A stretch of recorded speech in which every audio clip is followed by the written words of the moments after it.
আসলে বলতে চাই ভারতের সবচেয়ে বড় পণ্য শেখ হাসিনা দেশ ছেড়ে পালিয়েছেন, কিন্তু সেই পণ্যটি ভারতে বসেই আসলে বাংলাদেশের বিরুদ্ধে নানান রকমের ষড়যন্ত্র করছে।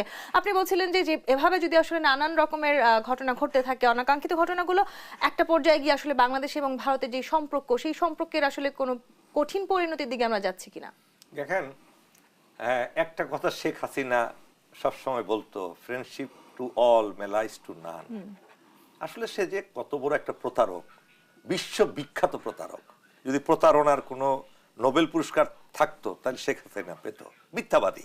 তার পুরো দলের ভাই বলছে আওয়ামী লীগ অনেকে সফট আছে, ভালো আছে। মায়ের দেশে তো প্রচলিত ভাই যে এই মানুষ না আওয়ামী লীগ, এই মানুষ না আওয়ামী লীগ, অর্থাৎ কোনো মানুষ নামের প্রাণী আওয়ামী লীগ করতে পারে না। তার টপ টু বটম কিলার, মার্সিলেস কিলার। বিশ্বজিৎকে কিভাবে হত্যা করেছে মনে আছে? বিশ্বজিৎ বারবার বলতেছে, তার খুলে দিচ্ছে সব, ভাই আমি মুসলমান না, আমি হিন্দু। তারপরে কি